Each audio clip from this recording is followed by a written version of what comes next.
Hi there, everybody. First off, hey, ton of new subscribers. I'm assuming most of you got directed to my Big Geek Girl rant by Angelina. Love you, Ange. Hi. Hopefully, you will continue to enjoy me being nerdy and sad and strange. um, so, for those of you who don't know, this is the boyfriend. Do you want to introduce yourself? Howdy, I'm El Disturbo from the Tumblers. On YouTube, I'm Disturbo86, but I only have like 2 videos and I uploaded them years ago, so don't look for me.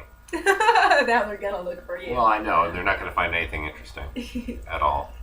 Okay, so we're doing this vlog because we just got back from an advanced screening of the movie Warm Bodies, and we figured, particularly since we got to go see an advanced screening, that we would let you guys know what we thought. I'll put a link to the trailer down in the description box for those of you who are interested. If you haven't seen the trailer yet, I had only seen the trailer right before we ended up going to see it. My school puts out blasts all the time about free screenings that are going on.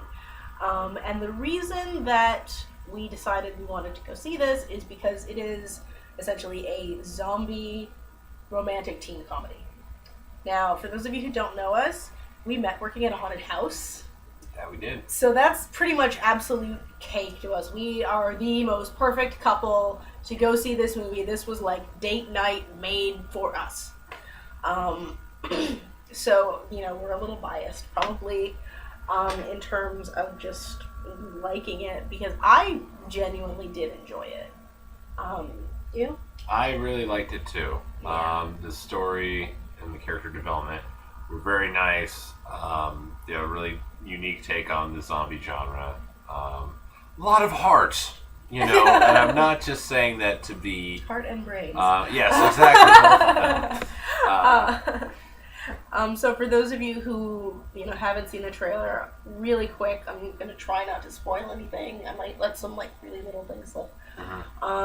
The movie is, told from the perspective of a teen, early 20s-ish Young zombie. guy. He's young and pretty. Yeah. As pretty as a zombie can be. Mm-hmm. Who eventually just gets the nickname R. He doesn't remember what his name is because you become a zombie. I guess that stuff kind of stops being important. And he's living his aimless life and being a zombie and not really doing much, with his unlife at all. I guess he's living his unlife. Yeah. And he has kind of a snarky narration over stuff, which I tend to not be a fan of films with wall-to-wall narration, but it's more sort of an inner monologue, and you can tell that it's kind of because he's a zombie, he's sort of physically limited as to what he can express. So I think it works. It did not get particularly tiresome for me. There were 1 or 2 jokes that got made in it that weren't particularly funny, but there was less of that kind of annoying sort of trying to be scream scary movie humor than I expected, which was good. And anyway, he meets this human girl who's, honestly, she was kind of generic. She's just blonde and she's a badass because it's the zombie apocalypse. But at least she can be a badass in the zombie apocalypse. She got her fair share of zombie fighting. Very true, very true. She wasn't completely helpless. He did kind of save her once or twice, but it didn't come off to me as he was saving her because he was a man so much as he was a zombie and she was in zombie situations. Yeah. But it didn't piss me off that much. And she's a little generic-y, she's a little bland, but not so much that it ruins the movie in any way. She's likable enough. Her interactions with are really sweet, and actually I think that the reason that the movie works as well as it does is the actor who's playing R. I can't remember his name right now, of course. I'll look it up and try and put it in one of these little voice bubbly things down there, maybe. If we were prepared, we wanted to be as spontaneous as possible. Just give it to you right off of our heads. Exactly. Yes. But the actor who played our main character, I honestly feel like he is the reason the film worked. Because he had a really good sort of zombie physicality that wasn't too obvious. And you kind of get the, feeling through his acting that there's stuff in there that he is physically just not capable of letting out, and he's trying, you can kind of see him trying to, like, kind of push up against his zombiness, you know what I mean? Yeah, yeah. So I feel like he made the film really work. The acting is mostly okay. John Malkovich plays not the villain exactly. They kind of set him up like he's going to be the villain, but he doesn't end up actually doing much. He's the love interest's overprotective father, and he's in charge of the human city of the wall. Can I say, I feel like there are a couple times in the movie where I feel like John Malkovich kind of phoned it in a little. Well, I actually kind of agree with you. Nostalgia Chick has this joke that she makes a lot anytime John Malkovich shows up in her reviews, which is John Malkovich has two settings. And one is Malkovich, like being John Malkovich. And the other is frustrated Olive Garden patron who is not satisfied and is enunciating everything to prove his point. He was dissatisfied Olive Garden patron who was upset that the zombies had delayed his marinara sauce by murdering his wife. Which he didn't even seem that emotionally kind of... He was more like, I'm the ruler of this post-zombie. I mean, there's obviously a human... resistance. All walled up in some undescript, possibly American, but definitely Canadian city. Because, Canada's cheap to shoot in.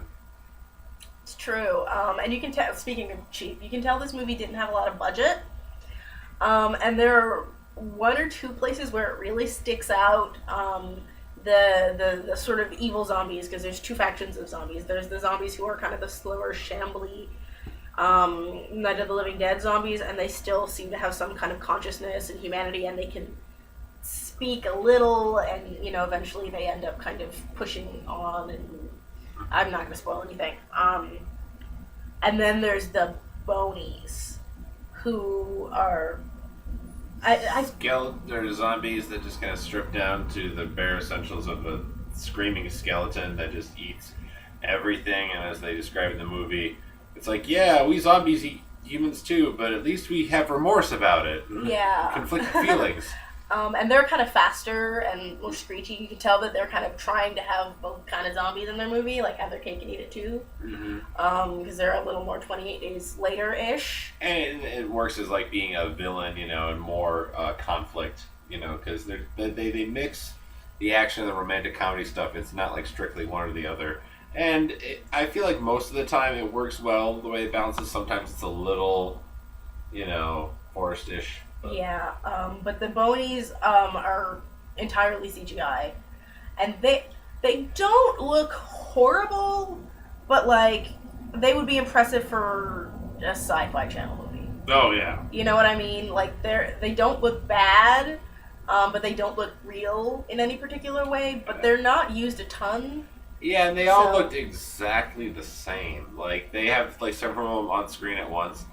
And because they're all exactly the same, I feel like that is kind of... Yeah, it gets kind of... looked a little cheap. It gets kind of video game villainy. Yeah, a little bit. So, the movie clearly wasn't made with a ton of money. But it had sort of a heart to it that I liked. And again, we're not trying to be punny about this. There was a the main focus of the movie is the connection between these two people who, really have nothing in common. Honestly, there's a little bit of a Romeo and Juliet thing going on in a way that I didn't really notice that much, but there is a balcony scene. Oh, yeah! For about 2 seconds, and that was the moment that I was kind of like, oh, this is little Romeo and Juliet hanging out in there. Mm-hmm. But with more comedy. Yeah. And the comedy mostly worked. Again, there are a couple of jokes that they didn't even really feel like they belonged in the movie. I almost feel like they were jokes that like the studio had them put in for the trailers or something. Um, but for the most part, the jokes don't um, get in the way. Um, it stops being kind of cutesy pretty quickly. Like I was kind of worried it was going to be like Juno with zombies, and it wasn't, thankfully. Well, no, Michael Cera. So. Well, then there would have been a real zombie in it. Yeah.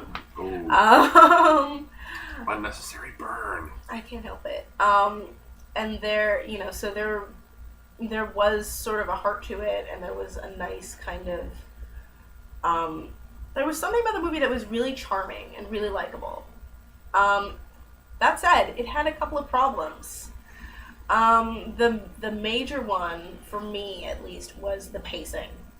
It's very kind of herky-jerky, start and stop, and this movie doesn't come out till February, so I don't know if any cuts are going to get made to it or anything like that. Like, we didn't have to do any kind of survey or anything after, so I'm assuming this was the final cut of the film. And it's very sort of stop and start. Like, they get to this place, and they're going to stay there, and they're going to talk for a little bit about stuff. And then they're gonna go to the next place, and then they're gonna go to the next place, and now it's this other thing too. And I feel like apparently it's based on a book, which I did not know until it said that it was based on a book in the opening credits. So I feel like maybe they kind of felt like they had to cram everything that was in that book in a small amount of time. So that might have been part of it. But I feel like it. Cam is moving. Well, because you're talking mostly, and I realized that you were kind of like crammed in the side there. So it doesn't matter. Yeah. But I feel like that was the major kind of problem with the movie for me. Is the pacing was just herky-jerky. Sometimes it was going fine, and sometimes there were some sequences that were just gangbusters, and a lot of the ones where R and Julie, who's the romantic interest, I don't know why I forgot her name until now. A lot of the scenes with just the two of them, anytime that they're bonding, they have a really kind of sweet chemistry. So those scenes tend to work super, super well. But a good chunk of the time when they're trying to set up, there's also the Bonies, and there's also all of this stuff with her dad, and it feels like, it doesn't feel like too much necessarily, but it feels like they didn't put things together the right way. Does that make sense? Yeah. Mm-hmm. Like it's sort of a Lego plot a little bit, where stuff is kind of tacked on. So that was probably the main issue for me. The film didn't pass the Bechdel test, which made me sad. In fairness, there's only about 6-ish characters. It's a very small movie. You can tell it's a very small, very low budget movie. But Julie has one sort of girlfriend who's a confidant. She's not in the movie much because for most of the movie it's just Julie and R by themselves. But the one conversation they have, Julie and this girlfriend, who by the way is played by Annalie from whichever cycle of Top Model, so those of you who care, it's a thing. She's got a career now, yay. They are talking about R, so it failed the Bechdel test, sadly. I actually really liked Annalie's character. She was kind of snarky and funny, and I feel like if she had been in the movie a lot, I probably would have gotten tired of her, but they kept her to kind of enough where she was just kind of cute and charming. So doesn't pass the Bechdel test.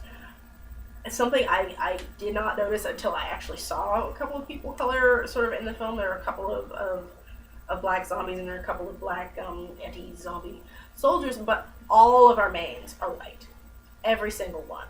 I'm not necessarily surprised by this, and it didn't detract from my enjoyment of the film in the moment, just because the cast is so small, and it takes a long time for you to even see everybody together to even stop and realize this, or at least for me.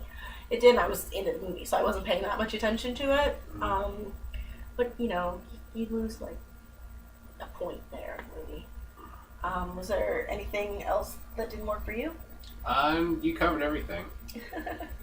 I talk a lot. And we're at about 15 minutes, so. So we're probably good. But overall, we both really enjoyed it.